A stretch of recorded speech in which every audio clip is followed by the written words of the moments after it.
نقش بند سلسلے کے وہ سرخیل ہیں، ہمت و استقامت کے جرنیل ہیں، میرے مرشد ہیں یہ، میرے رہبر ہیں۔ اب یہ محبوبیت صفاتی ابراہیم علیہ السلام کو حاصل تھی، جس کی وجہ سے اللہ نے ان کو مقام خلت عطا فرمایا تھا، اور قرآن پاک میں ان کی اتنی تعریفیں اللہ نے کی ہیں، اتنی تعریفیں کی ہیں کہ بندہ حیران ہو جاتا ہے۔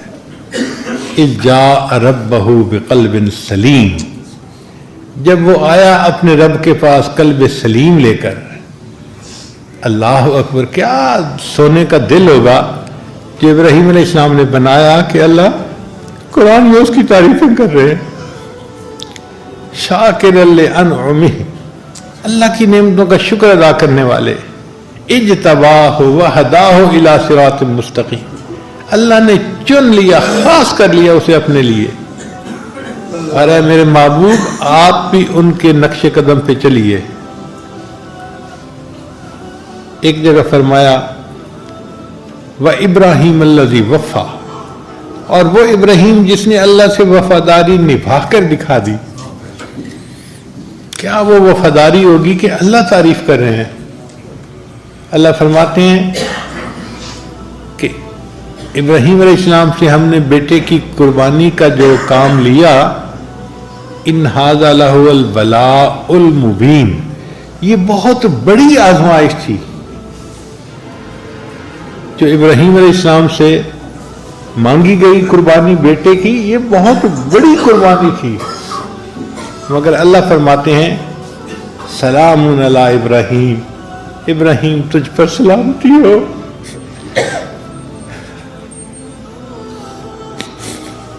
ابراہیم تو جیتا رہے، ہماری زبان میں اس کا ترجمہ یہ بنے گا، اب جیسے کسی بچے سے خوش ہوتے ہیں نا تو عورت دعا دیتی ہے، اے بیٹے تو جیتا رہے، سلام علی ابراہیم، بالکل یہی مانے، ابراہیم تو جیتا رہے، تو نے کتنی بڑی قربانی دی۔ اللہ فرماتے ہیں پھر ہم نے اس قربانی کو بعد میں آنے والوں کے لیے بھی جاری کر دیا، وَتَرَكْنَا عَلَيْهِ فِي الْآخِرِينَ سلام علی ابراہیم۔ تو ابراہیم علیہ السلام سے اللہ کو جو تعلق تھا، ابراہیم علیہ السلام کو محبوبیت صفاتی کا تعلق تھا، اللہ نے ان کو اپنا خلیل بنا لیا۔ تو نبی علیہ السلام کے دل کی تمنا تھی کہ یا اللہ محبوبیت ذاتی تو آپ نے مجھے اپنی رحمت سے عطا فرما دی، اب میں دنیا میں ایسا بن کے رہنا چاہتا ہوں کہ مجھے محبوبیت صفاتی بھی نصیب ہو جائے، تاکہ چیز اپنے کمال کے درجے تک پہنچ جائے، اجماع ہو جائے محبوبیت صفاتی اور محبوبیت ذاتی کا۔ تو نبی علیہ السلام نے یہ درود شریف پڑھا، اللہم صلی علی محمد وعلی آل محمد کما صلیت علی ابراہیم وعلی آل ابراہیم انک حمید مجید۔ پھر پڑھا اللہم بارک علی محمد وعلی آل محمد کما بارکت علی ابراہیم وعلی آل ابراہیم انک حمید مجید۔ تو یہ اصل میں نبی علیہ السلام اس کمال کو پسند کرنا چاہتے تھے، یعنی نبی علیہ السلام چاہتے تھے کہ میری حقیقت محمدی جو ہے وہ حقیقت احمدی کے ساتھ متصل ہو جائے۔ آپ کا نام محمد اس دنیا میں تھا، آخرت میں آپ کا نام احمد ہوگا۔ تو نبی علیہ السلام کی حقیقت کے دو پہلو ہیں، ایک ہے حقیقت محمدی اور ایک ہے حقیقت، جو حقیقت محمدی تھی وہ تمنا کرتی تھی کیا میں اللہ کا شکر گزار بندہ کیوں نہ بنوں، اللہ نے تو گناہوں کے معاف ہونے کا وعدہ فرما دیا۔ تو نبی علیہ السلام فرماتے ہیں افلا اکون عبدا شکورا، کیا میں اللہ کا شکر گزار بندہ نہ بنوں۔ وہ جو حقیقت محمدی تھی وہ تڑپتی تھی کہ کاش میں عروج حاصل کروں حتیٰ کہ حقیقت احمدی کے ساتھ وصل ہو جاؤں۔ اس لیے نبی اسلام مجاہدہ فرماتے تھے، مشقت اٹھاتے تھے، دین کی خاطر آپ نے بہت قربانیاں دی۔ اور امام ربانی مجدد ثانیہ نے اپنے مکتوبات میں لکھا ہے کہ نبی علیہ السلام نے جو امت کو دین سکھایا اور امت نے نیکیاں کی، اب اس کا ثواب نبی علیہ السلام کے اعمال نامے میں بھی گیا نا، الدال علی الخیر کفاعلہ، تو یہ ثواب نبی علیہ السلام کے بھی حصے میں گیا، اور یہ اتنا ثواب کہ مجدد صاحب فرماتے ہیں کہ نبی علیہ السلام کے پردہ فرمانے کے 1000 سال کے بعد حقیقت محمدی کو عروج حاصل ہوا اور وہ حقیقت احمدی کے ساتھ متصل ہو گئی۔ اب نبی علیہ السلام کی دونوں حقیقتیں ایک ہیں۔ آپ کو اللہ نے محبوبیت ذاتی بھی دی ہے اور آپ کو اللہ نے محبوبیت صفاتی بھی دی ہے، اور یہ محبوبیت صفاتی دنیا میں مل سکتی تھی اور نہیں کہیں مل سکتی، دنیا ہی ہے جس میں انسان اعمال کرے تو اس کو اللہ تعالیٰ روحانی ترقی عطا فرماتے ہیں، تو اس لیے درود شریف آ گیا۔ اب درود شریف کے بعد پھر دعا سکھائی گئی، تو دیکھو کتنی خوبصورت دعا، رب اجعلنی مقیم الصلاۃ ومن ذریتی ربنا وتقبل دعا ربنا اغفر لی ولوالدی وللمؤمنین یوم یقوم الحساب۔ اب آپ سبحانک اللہم سے لے کے یوم یقوم الحساب تک دیکھیں کیا خوبصورت مضمون ہے نماز میں، اور اگر انسان کو ان معنی کا اندازہ ہو اور پتہ ہو کہ میں اپنے رب کے سامنے کھڑا ہوں تو انسان اپنی نماز کو انجوائے کرتا ہے۔ اس لیے نبی علیہ السلام فرماتے تھے قرۃ عینی فی الصلاۃ، میری آنکھوں کی ٹھنڈک نماز میں ہے۔ نبی علیہ السلام اس لیے فرماتے تھے ارحنی یا بلال، بلال اذان دے میری آنکھوں کو ٹھنڈک پہنچا دے۔ نبی علیہ السلام نماز کے وقت کا انتظار کیا کرتے تھے، صبح پڑھتے تھے نماز ظہر کا انتظار، ظہر پڑھتے تھے عصر کا انتظار، عصر پڑھتے تھے مغرب کا انتظار، مغرب پڑھتے تھے عشاء کا انتظار۔ مومن یا تو نماز پڑھ رہا ہوتا ہے یا نماز کا انتظار کر رہا ہوتا ہے، اور واقعی یہ نماز اتنی اعلیٰ عبادت ہے کہ جو نماز سے ملتا ہے وہ کسی اور نماز سے نہیں مل سکتا، کسی اور عمل سے نہیں مل سکتا۔ امام ربانی مجدد ثانی رحمۃ اللہ اپنے مکتوبات میں لکھتے ہیں کہ جو لوگ قوالیاں سنتے ہیں اور مست ہوتے ہیں اور بھنگڑے ڈالتے ہیں، یہ بیچارے وہ لوگ ہیں جن کو نماز کی حقیقت کا پتہ ہی نہیں ہے۔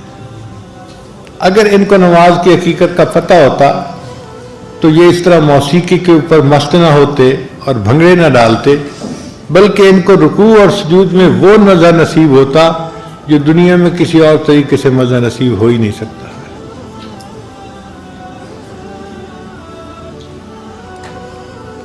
اس لیے ہمارے مشائخ جو بیعت ہوتے تھے نا، تو ان کا مقصد یہی ہوتا تھا کہ اپنے شیخ سے نماز کے اسرار و رموز سیکھیں اور اپنے اکابر جیسی نماز پڑھنا ہمیں بھی حاصل ہو جائے۔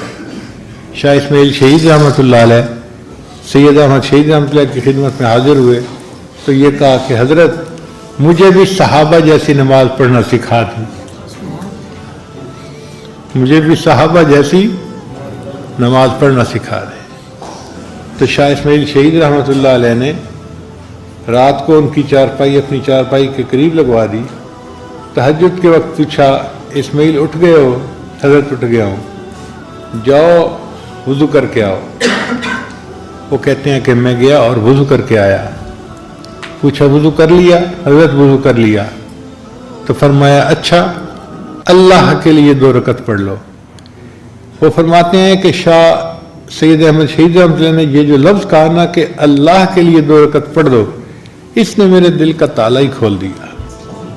میں نماز میں کھڑا ہوا، میرے آنسو نہیں تھمتے تھے، وہ تالے کھل گئے تھے، اور اس دن میں نے پہلی مرتبہ ایسی نماز پڑھی کہ مجھے گمان ہوا کہ شاید صحابہ ایسی نماز پڑھتے تھے۔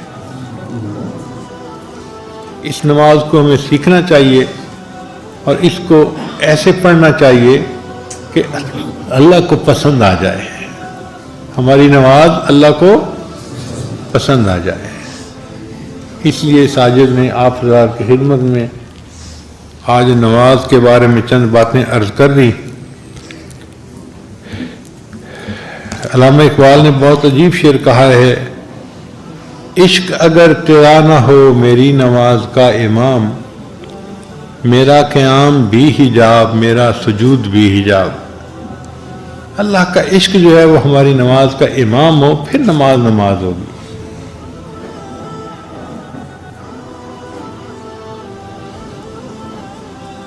اب اس سجدے کی ابتدا فرشتوں سے ہوئی تھی کہ اللہ نے حکم دیا تھا اسجدوا لآدم، تو انہوں نے آدم علیہ السلام کے سامنے سجدہ کیا تھا اللہ کے حکم سے، اور اس کا اختتام انسان کے اوپر ہوگا۔ قیامت کا دن ہوگا، اللہ تعالیٰ اپنی ساکھ کی تجلی عطا فرمائیں گے، اور اس ساکھ کی تجلی کو دیکھ کر سارے مومنین سجدے میں جا فرمائیں گے، سوائے ان کے جو گنہگار ہوں گے یا غافل ہوں گے۔ مگر فرق یہ ہے کہ وہ جو قیامت کے دن کا سجدہ ہوگا نا، وہ شہود کا سجدہ ہوگا۔ آج تو ہم غیب کے سجدے کرتے ہیں نا، کہ سجدہ تو کر رہے ہوتے ہیں، محبوب سامنے نہیں ہوتا، آنکھوں سے نظر نہیں آ رہا ہوتا، اور انسان کی فطرت ایسی ہے، اس کا دل چاہتا ہے کہ کچھ نظر آتا۔ کبھی اے حقیقت منتظر نظر آ لباس مجاز میں، کہ ہزاروں سجدے تڑپ رہے ہیں میری جبین نیاز میں۔ اللہ کبھی آپ مجھے ظاہر میں نظر آئیں تو دیکھیں ہزاروں سجدے میری جبین میں تڑپ رہے ہیں آپ کے سامنے، میں ان کو ادا کروں۔ اور یہ تمنا قیامت کے دن مومن کی پوری ہوگی، اس کو شہود کا سجدہ نصیب ہوگا۔ کتنے خوش نصیب ہوں گے وہ لوگ جن کو اللہ تعالیٰ یہ نعمت قیامت کے دن عطا فرمائیں گے، اور وہ اللہ کے سامنے اس حال میں سجدہ کریں گے کہ ان کو اللہ کی تجلی نصیب ہو رہی ہوگی۔ میری زندگی تو فراق ہے، رگ جاں سے لاکھ کری سہی، وہ نگاہ شوق سے دور ہے، رگ جاں سے لاکھ کری سہی۔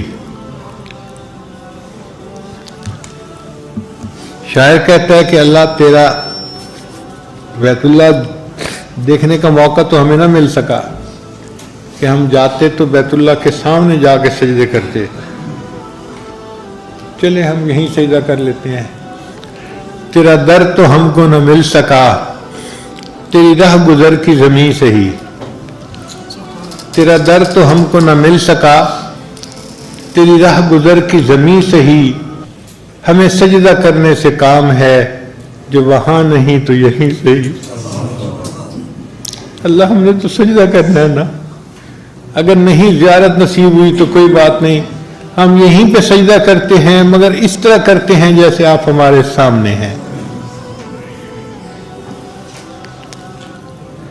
سر طور ہو سر حشر ہو، ہمیں انتظار قبول ہے۔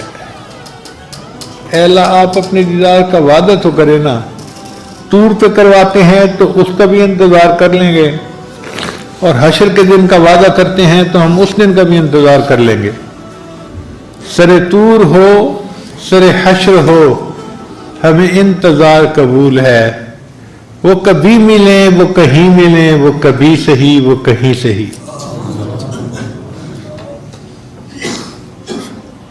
اب جب چاہیں اور جہاں چاہیں تجلی کا وعدہ فرمائیں، اللہ ہم اس کا انتظار کرنے کے لیے تیار ہیں۔ اللہ تعالی ہمیں بھی اپنے ان خوش نصیب بندوں میں سے بنائیں جن کو جنت میں اپنے رب کا دیدار نصیب ہو، اور وہ اس نعمت سے فیض یاب ہوں۔ وآخر دعوانا ان الحمد للہ رب العالمین۔